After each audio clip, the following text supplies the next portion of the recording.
Welcome to the Gloucester Unitarian Universalist Church, the mother church of Universalism. It's a pleasure to have all of you here with us this morning, both in person and virtually, especially since it is so beautiful out, and here in Gloucester it is Schooner Fest, and the schooner race begins right now, so if you forgot about that, you need to run out to catch it. You can, no one will judge you, we'll all understand. But we're also very glad to have all of you here with us today. The only announcement is that there is a bumper crop of tomatoes available downstairs from Carl Frank's garden. There are little paper bags that you can use to take as many tomatoes as you want. Unless, like me, you already have enough tomatoes of your own. You don't want to see another tomato for a long time. But after the service, everyone is welcome to go downstairs and have refreshments or take some tomatoes as you wish.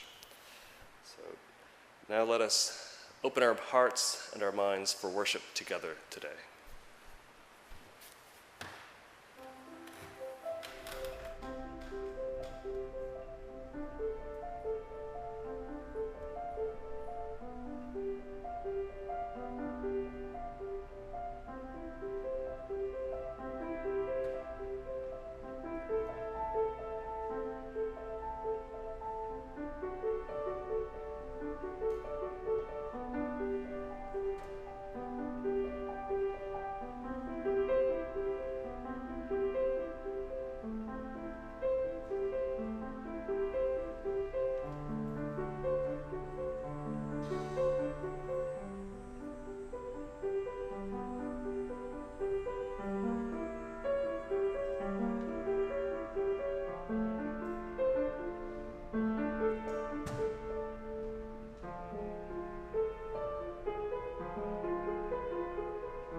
Our opening words this morning are from Robert French Levins.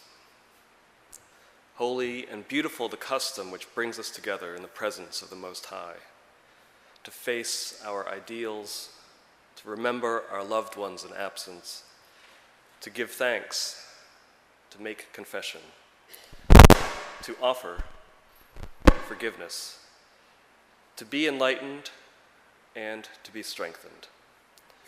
Through this quiet hour breathes the worship of ages, the cathedral music of history. And three unseen guests attend us: faith, hope, and love. Let all of our hearts prepare them place. And now let us sing our first hymn, number 122 in the gray hymnal, Sound Over All Waters.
as Carl Frank comes forward to light our chalice, we'll say together the unison affirmation printed in this morning's order of service.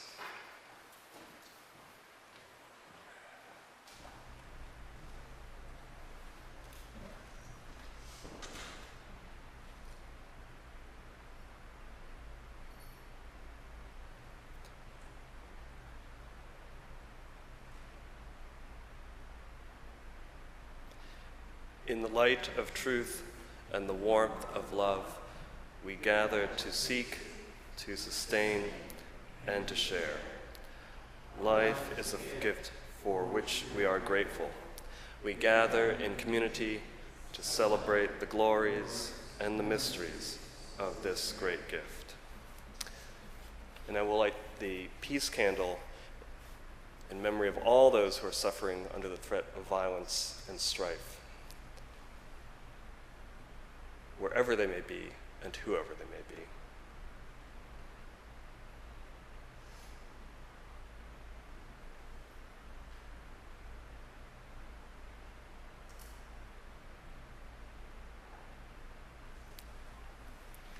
Please be seated. Our responsive reading this morning is number 464, titled "And Then," although this is better known as the merger poem by the artist Judy Chicago.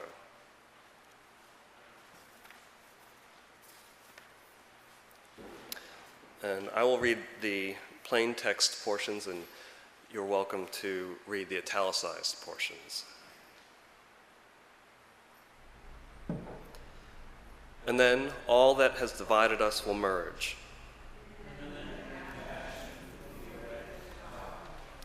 And then softness will come to a world that is harsh and unkind. And then both women and men will be strong.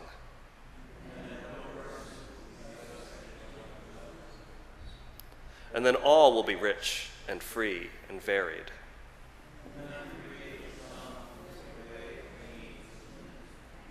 And then all will share equally in the earth's abundance.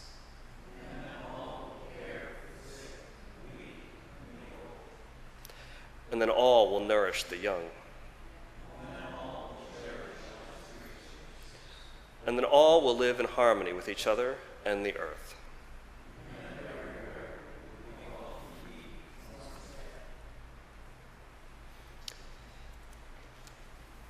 And now let us enter into a time of prayer and silent meditation.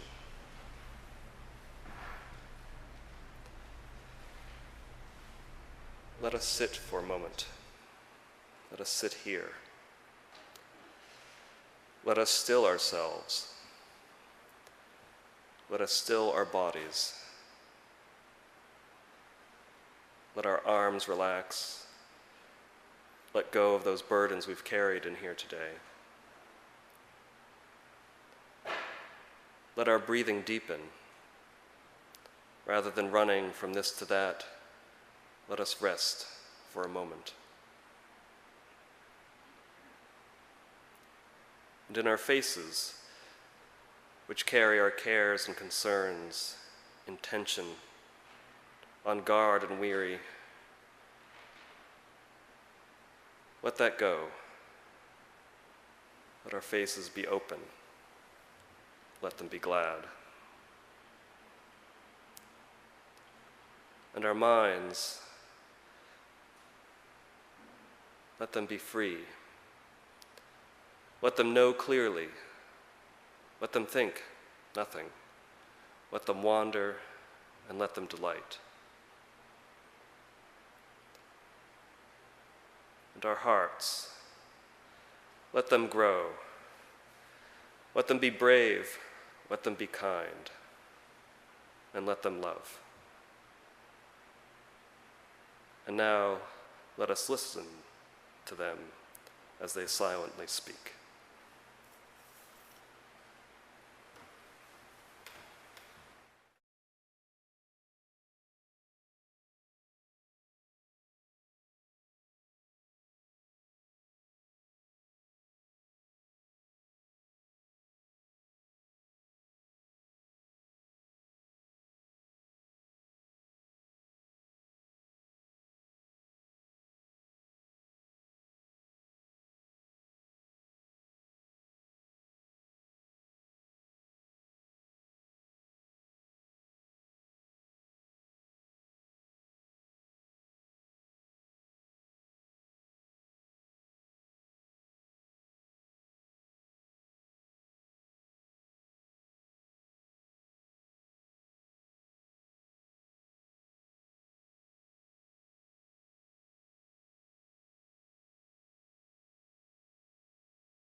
morning's reading is from Walden by Henry David Thoreau. And I have to admit, I have only read Walden for the first time in the past year. It's not for lack of trying. I first tried reading it when I was in high school. I remember sitting in the armchair in our living room with the little paperback version of it I had. And then I remember waking up, and that's what happened every time I tried to read it. I found over the years it was a great way to go to sleep, to read Walden. And, but I persevered and I read it, and I decided, since I always seemed to fall asleep when I was reading it, I would just read it in short chunks. And so it took me basically an entire year to read it. And I really, I loved it, but I could only read about 5 pages at a time. But that slow pace really helped me appreciate it in a different way than I would have if I just sat down and read it from beginning to end. And then afterwards, a book called The Senses of Walden by Stanley Cavell was recommended to me by a friend. And I was reading that, and Stanley Cavell is a well-known philosopher and literary critic. And in there he says that Walden is really boring. And I thought, if Stanley Cavell thinks it's boring, then I don't need to be ashamed of admitting I found it boring too, but also amazingly wonderful and inspiring. In fact, in that section where Stanley Cavell admits that he finds it boring, he's comparing Walden to the Bible. He says, this is a biblical-like text. I guess because he also finds the Bible boring, apparently. So I'm going to read a very short section. Hopefully you'll stay awake for it. You should, because he's actually talking about being awake in this section, and it's from, it's one of the most famous parts of the book, from the chapter, Where I Lived and What I Lived For. He says, to those whose elastic and vigorous thought keeps pace with the sun, the day is a perpetual morning. It matters not what the clocks say or the attitudes and labors of people. Moral reform is the effort to throw off sleep. To be awake is to be alive. We must learn to reawaken and keep ourselves awake, not by mechanical aids, but by an infinite expectation of the dawn, which does not forsake us in our soundest sleep. I know of no more encouraging fact than the unquestionable ability of people to elevate their lives by a conscious endeavor. It is something to be able to paint a particular picture or to carve a statue, and so to make a few objects beautiful. But it is far more glorious to carve and paint the very atmosphere and medium through which we look, which morally we can do. To affect the quality of the day, that is the highest of arts. Every person is tasked to make his or her life, even in its details, worthy of the contemplation of their most elevated and critical hour. I went to the woods because I wished to live deliberately, to front only the essential facts of life, and see if I could not learn what it had to teach, and not, when I came to die, discover that I had not lived. I did not wish to live what was not life. Living is so dear. Nor did I wish to practice resignation unless it was quite necessary. I wanted to live deep and suck out all the marrow of life, to live so sturdily and Spartan-like as to put to rout all that was not life, to cut a broad swath and shave close, to drive life into a corner and reduce it to its lowest terms. And, if it proved to be mean, why then to get the whole and genuine meanness of it and publish its meanness to the world? Or, if it were sublime, to know it by experience and be able to give a true account of it.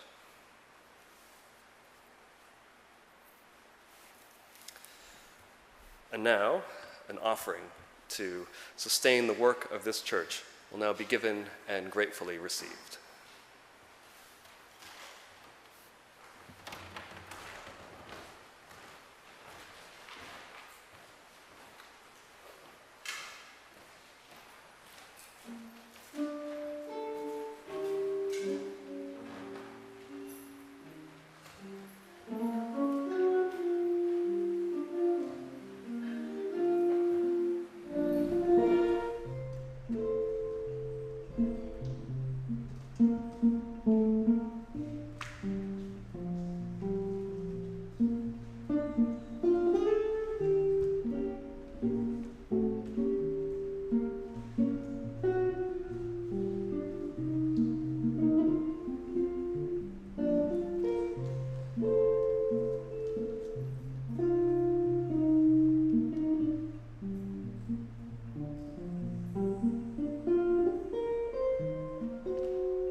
So Thoreau built his cabin in the woods to live deliberately, to wake up, as he says.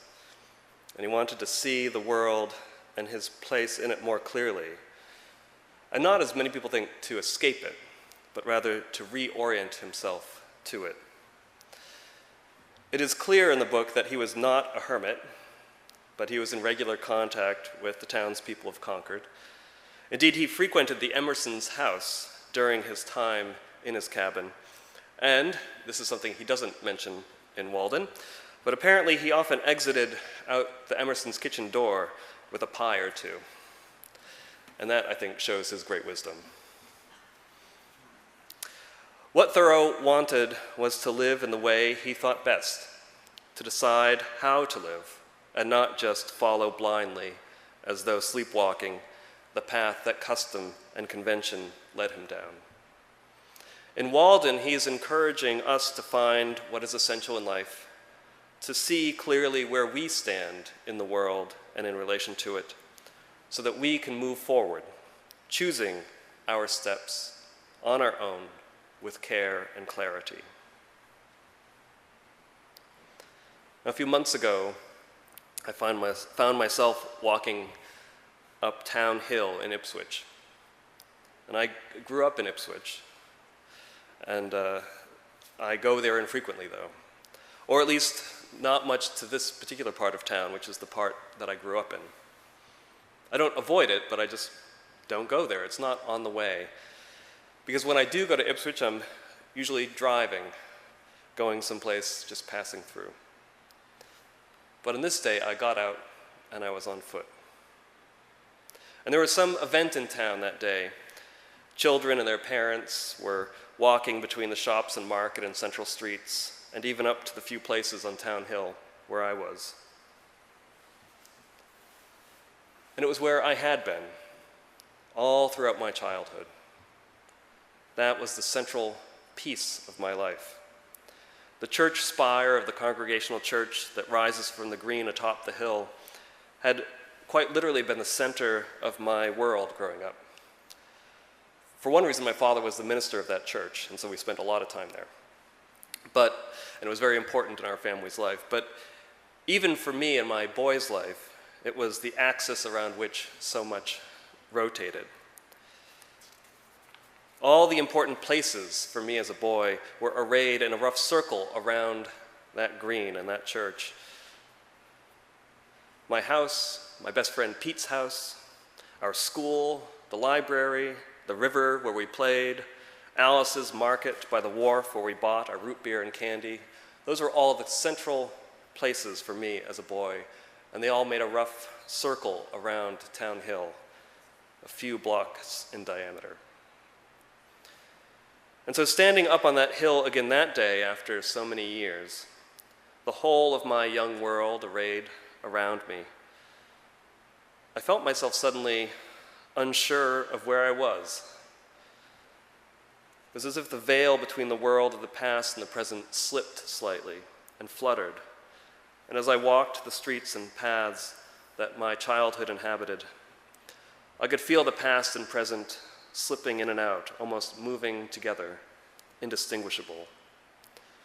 Especially in those moments when I saw something that I'd forgotten about, hadn't thought of actively in years, but suddenly, immediately recognized.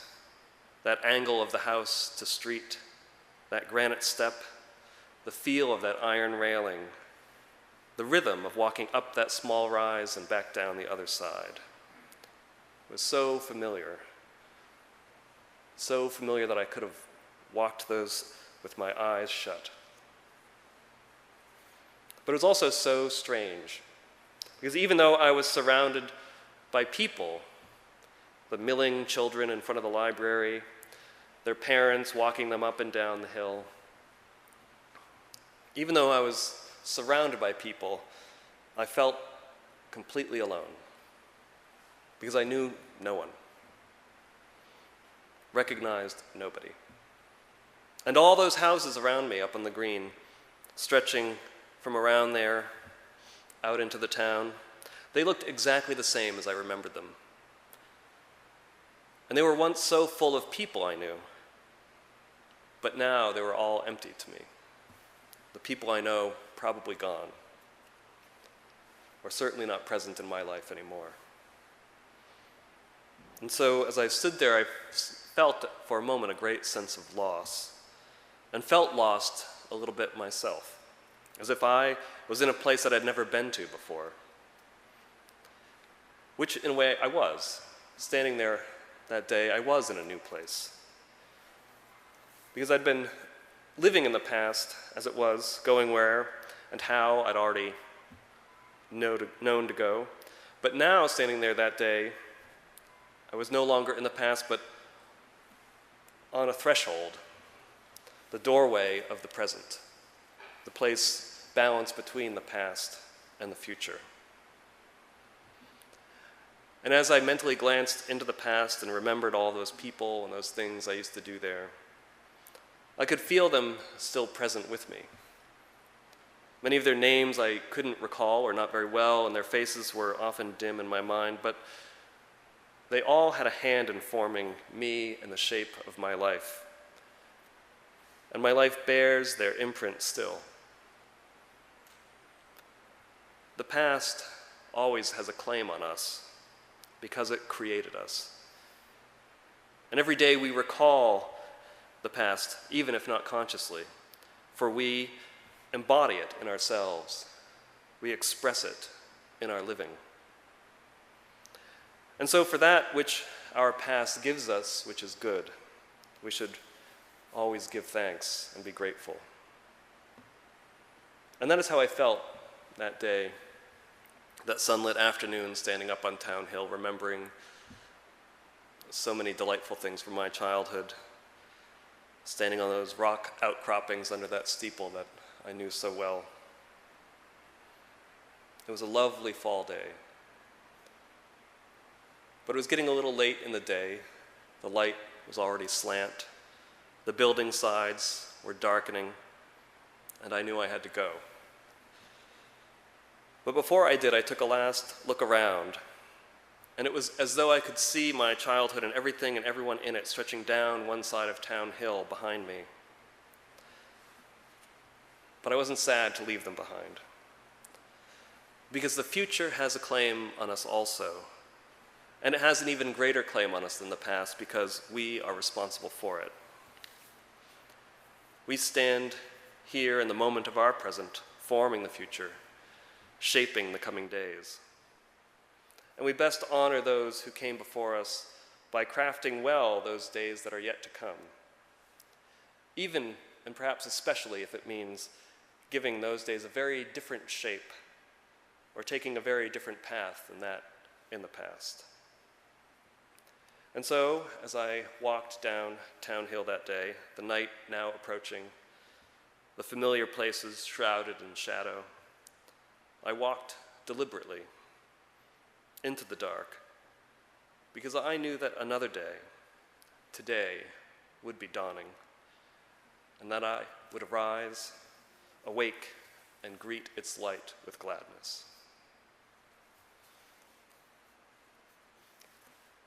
And now let us say together the unison prayer printed in this morning's bulletin.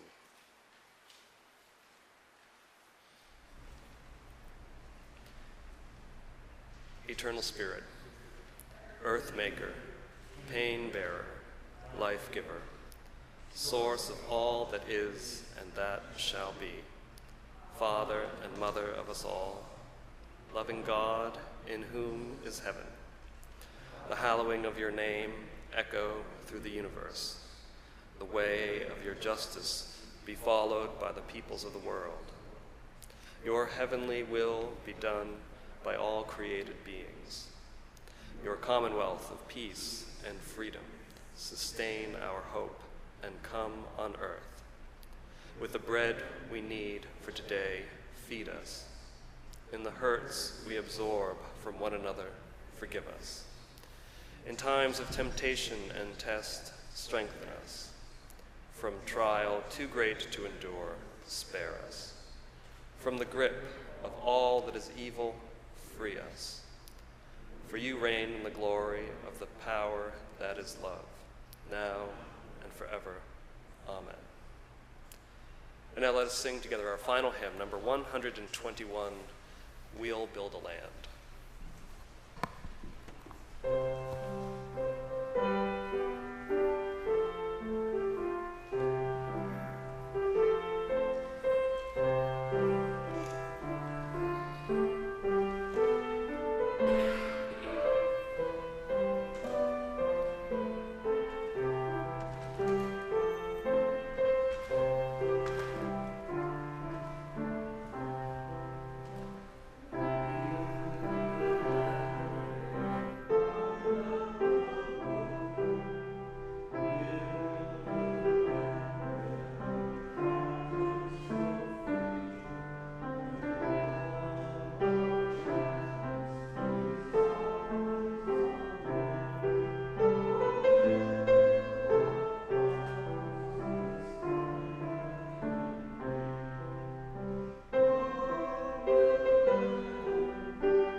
Together today, let us prepare ourselves to go forth to build a new and better world in hope and joy, gladness and love. And now, as we extinguish our chalice, let us say together the words in our order of service. We extinguish this flame, but not the light of truth, the warmth of community or the fire of commitment. These we carry in our hearts until we are together again.